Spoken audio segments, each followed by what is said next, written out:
almusal namin. Maghihiwa-hiwa na naman ako ng aking papaya.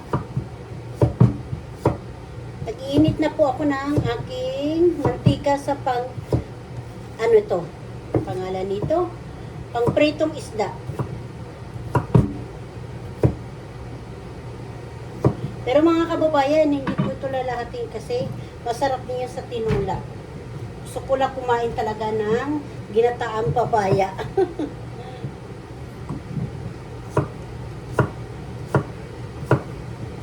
Para may baon po din kami. Ano po dito, alas 3 pala ng madaling araw. Mga kasimplitika, kasi nag-ano ako eh.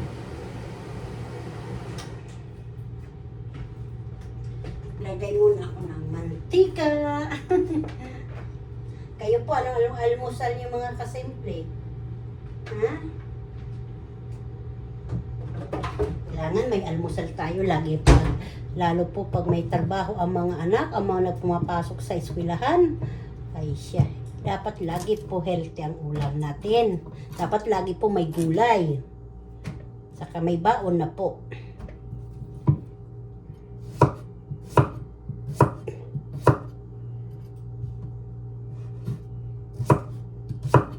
Nakakamiss lang kasi papaya na ginagataan. Minsan lang kasi ito nabibili namin. Ngayon kay kaya naman namin sa bulsa. Yan. Sabi nga ang nanay, pag nagtitipid, huwag na natin kailangan natin pagmahal o bilhin. Huwag tayo sa mura. Basta mura, masustansya naman. Hindi ka na matapon. Tama na po ito. Ganito po itong hiwa ko mga kasimple. Ito naman, babudgeting ko para sa tinula. Para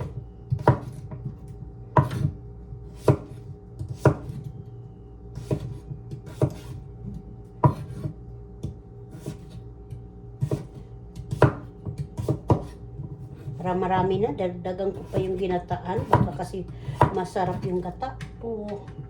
Gata po ito na may sabaw-sabaw. Kasi nakakasuya yung paglagi tuyo. Piprito muna ako mga kasimple ito ha. Isda. Binabad ko na ito siya kanina bago ako naligo. Kasi nagligo muna ako para makaready na mag... Kung kababayan, ito na yung ano, kalabasa, papaya. Ito na yung luya, sibuyas. Ito yung lagayan. Tapos ito na po yung ipiprito ko yung tilapia mga kababayan. Ito po yung bawang. Wala na po kasi ako bawang na buo. Ito na lang ulit yung garlic. Ano pong hiwa-hiwain muna natin mga kasimple para gataan na natin. Ganitong pagbalat ko sa pagtanggal ko ng buto. Ganito. Tapos piprito ko habang naghihiwa-hiwa ako mga kasimple. Piprito ko na yung isda. Tapos pag naluto yung isda, ito na yung kasunod. Gulay na. Diba? Kasimple, ang amin almusal ngayon. Tapos may baon na kami. Ginataang papaya na walang sahog. Basta bahala na ito mga kababayan. Maghihiwa-hiwa muna tayo. Ano? Tapos magigisa ako ng akin isda. Ang kasimple, babalatan ko na yung papaya. Gagataan ko na siya. Walang gulay eh. Tapos tilapia. Linagyan ko siya ng pinggan na plastic para hindi umano agad bumaba yung tubig. Ito tilapia. Piprito ko siya. Tapos gataan. Gulay lang yata ito. Tapos nor cubes ang ilalagay ko. Nor cubes na hipon. Tapos pritong isda. Pinakita ko ng mga kababayan itong tilapia dito sa Amerika. Tagi-isa na lang to kaya ito, yung malaki na tira. Hindi ko alam kung hiwa-hiwain ko ba siya o ganyan na lang pagprito. Paano mga kababayan? Babalatan ko muna ito. Ito mga kasimple yung ano. Dito pag binibili mo ito sa market, naka-plastic siya. Tapos yan ang ating mga bayad pag binibili ka niyan. $2.14. Magkaano na ito mga kababayan sa piso? Di ba 60? Ngayon ang piso ay di 60, 120 o 130. Isang ganito. Samantala mga kababayan, hinihingi lang ito sa kapitbahay. Ayaw ko ngayon mga kasimple ha, kung hinihingi pa rin ngayon sa atin. O magtanim ka na lang. Sarap to mga kababayan, malutong-lutong pa. Oh. Kasi kung abutan naman 1 linggo, 1 buwan, naku po, wala na lasa, wala na. Hindi na ito matigas. Tigas-tigas pa oh. Ay habang malutong-lutong pa, gulayin natin. Pero hindi yata ito lalahatin ko kasi ano lang naman to eh. Kami lang dalawa ng asawa kong kakain itong isda. Itong isda na ito sa mga anak ko. Kung mga bata na ito, hindi kumakain ng gulay. Sige po mga kababayan, magbabalat muna ako ha. Yan ang aking recipe ngayon. Papaya may gata. Tilapia na ipiprito.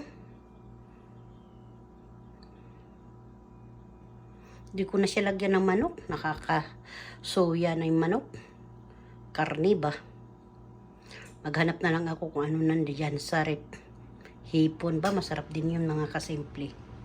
Ihalo. O tuyo. Daing na lang kaya nadanggit.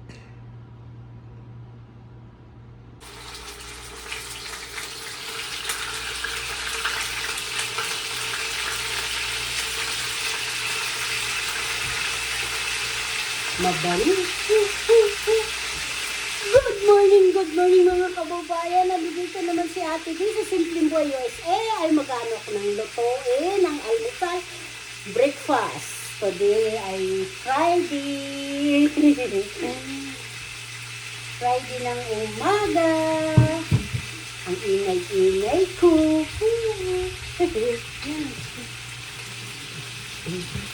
Luluto ako mga kasimple ng aking almusal sa aking pamilya dito sa Amerika. Lugasan ko yung linagyan ng isda dahil doon din ako, dito ko din ilalagay.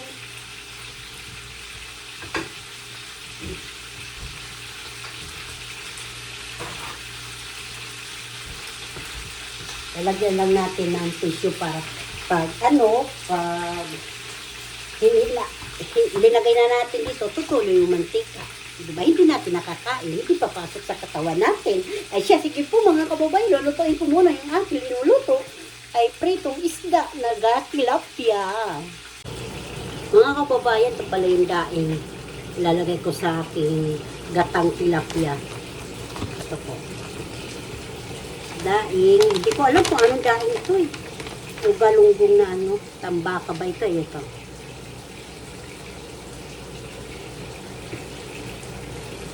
Pero dalawa lang yung ilalagay ko. Paano po mga kababayan? Ito po yung daing na dry. Ilalagay ko sa gata kong kapapaya. Daing sa Amerika. Pangmasa sa food ng Pilipino. Dry na daing. Feels. Mga kababayan, magluluto tayo ngayon ng daing. Ito po ay recipe ngayon ni Simpleng Buhay USA para sa pamilya ko. Pero nagpiprito na po ako ngayon ng tilapia. Pero mga kababayan, gusto ko lagyan ko muna siya ng tubig para matanggal yung alat.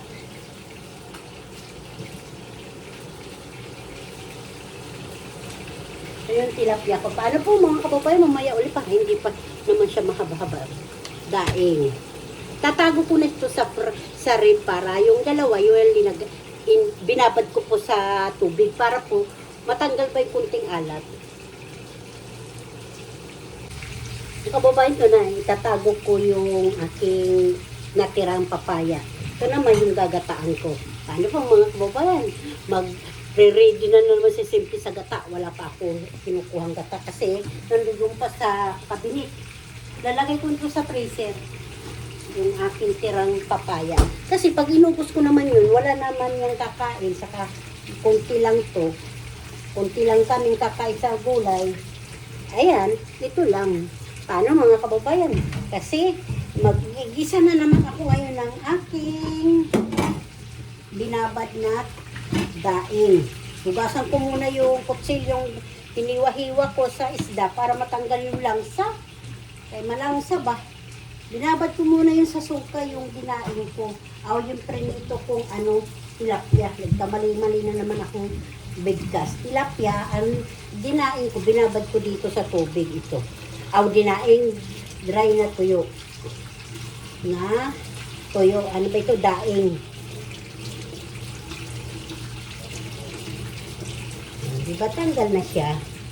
Tanggal na po yung alat nito. Tsaka alam natin, hindi natin ito alam kung saan galing. Ito nang dinaing. Nakababad na po ito sa tuyo. Aw, sa tubig kanina. Ano, piprito ulit natin ito.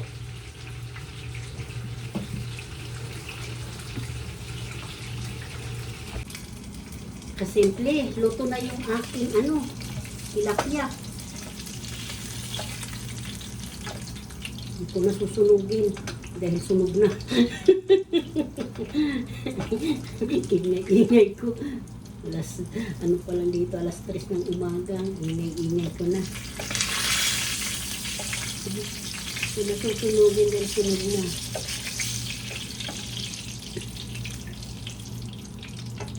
Kung alam ito mga kasimple, kulit ko na. Teka lang, iwanan ko muna kayo dyan. Kukunin ko yung aking binabad na Ito na, sunod na yung aking mga kasimple day. Dinaing. Daing na po yun. Panghalo ko sa gulay. Mamaya ulit na basi, bubuksan ko yung ulisi para hindi mangamin sa kapitbahay. Ako yung loy pinagsama-sama ko na. Para mga ito na po yung gata ko, mga kasimple gata. Tapos bawang na para may pangkabangas. Ang dami na po yung mga bawang mga kasimple.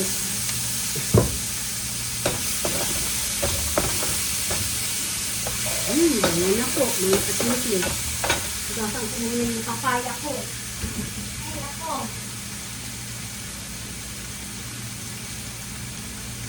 Ang mga kasimple, nor cubes, isa.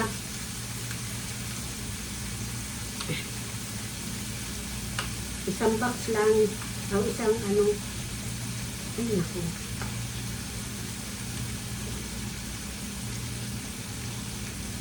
Matigas mo naman. Mas matigas ka pa sa akin. Nasusunog na yung bawang ko. Ay naku. Ito mga kababayan, isang ganito lang nor cubes. Halo na natin kasi mabilis lang yung papaya maluto.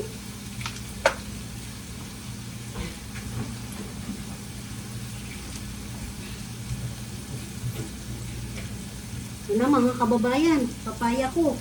Buhos ko na.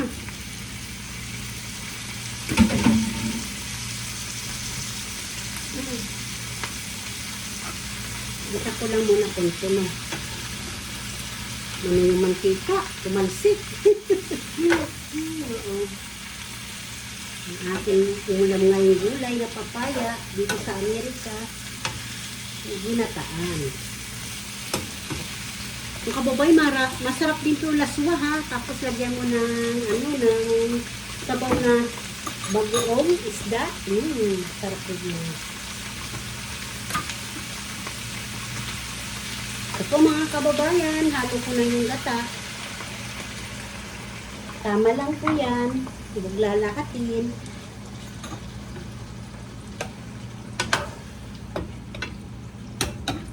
Halo natin. Hindi na natin siya tatakpan para hindi magbobo yung gata. No? Lagyan natin ng tubig kasi mukhang malapot ang gata.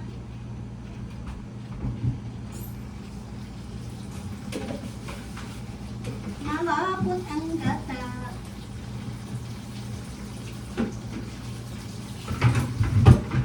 Ay, naku buhay.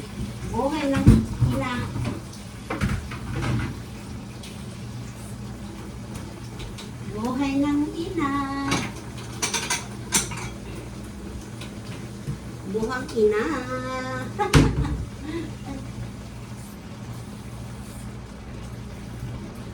So, kasimple, isang ganito lang. Para hindi, alam mo naman, nakakasuya din pag puro gata. Kailangan natin lagyan ng tubig.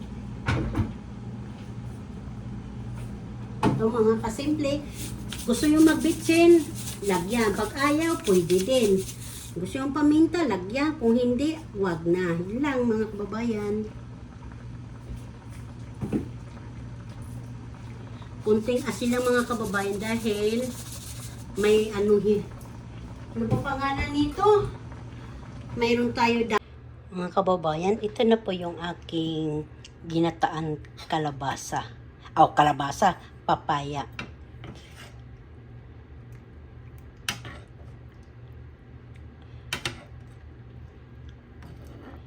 Kain na tayo.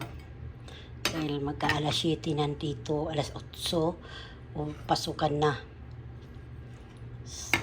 Kakain na ako mga kababayan. Dito ko na siya ilalagay. Hindi ko alam kung unahin ko muna. Paano makukuha? Mamay madurog ba? Gilid ko na lang yung ano. Ito yung isa. Ilalagay ko lang muna sa platito para mayroon sila. Baka kasi gusto Ito. Tatabi ko lang, di ko naman mauubos yung aking ibabaon. Ay! Mga kababayan, pasensya na kayo malikot ha. Kasi kinakamay ko. Nakakamay lang to, wala yung ano. Uminit Uminit yung cellphone ko, kaya hindi ko muna pinadikit. Mamaya uli, mahirap palang ganito mga kasimple. Hindi ko ito mauubos. Mamaya uli mga kababayan, pag okay na.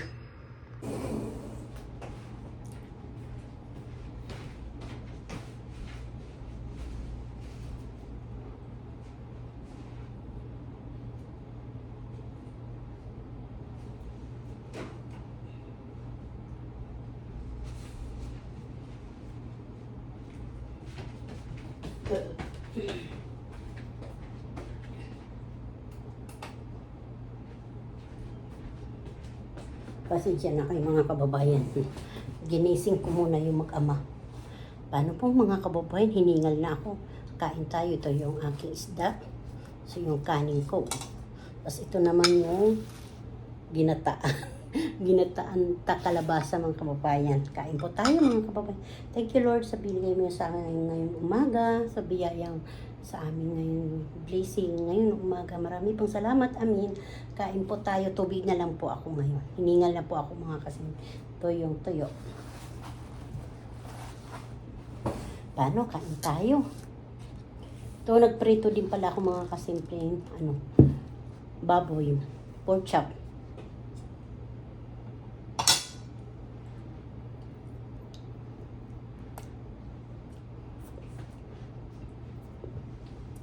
Sarap.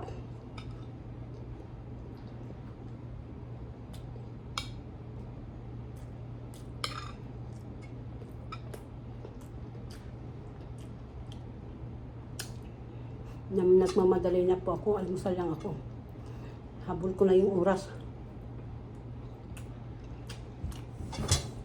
Kutong almusal. Di na ako nagkape. Di na ako nakapagtimpla ng kape. Nung oras na. Doon na lang. Libre naman yung kape. May libre dito kape mga kababay sa trabaho. Kaya doon na lang ako magkakape. Gusto ko ulo.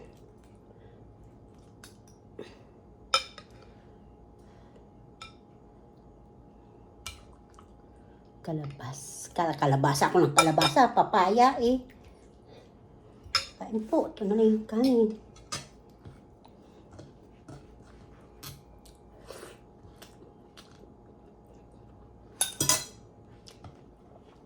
Mga kababayan, hindi na po ako kutsara.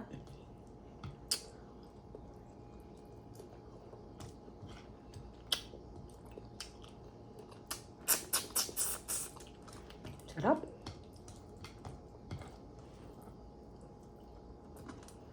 Pwede din mga kababayan, hindi nyo ipiprito yung daing.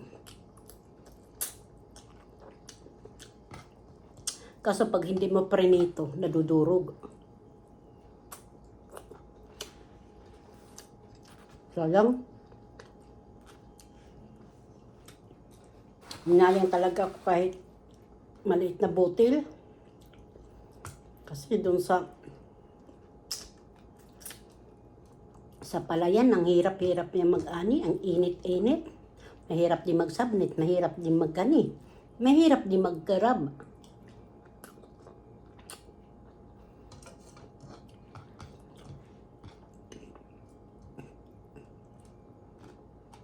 Hanggang nakarating yan sa lamisa natin sa misa. Bago natin makain yung bigas, marami muna yan madaanan. Bakit alam ko? Dahil magsasaka kami. Magsasaka ako.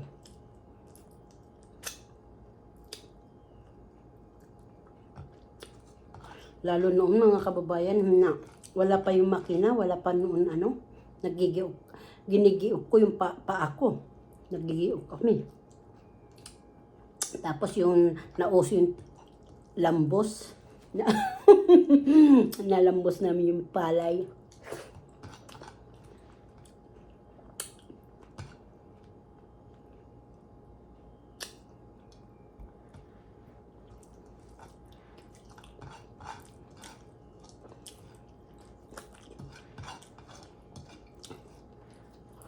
Paano mga kababayan? Aba, busog na ako. Ito po yung ginataang kong kalabasa na mayroon daing na tambaka ba yun? Basta malaki, parang galunggong pero malaki siyang isda. Tapos ito yung tilapia, hinati-hati ko dahil isa lang. Tapos ito naman yung, hindi ko na napakita sa video, yung pork chop. Paano? Marami pong salamat sa panunod yun. Inom muna akong tubig. Salamat po sa inyong lahat sa panonood niyo sa aking video. Mabuhay po ang Pilipino. Mabuhay po lahat.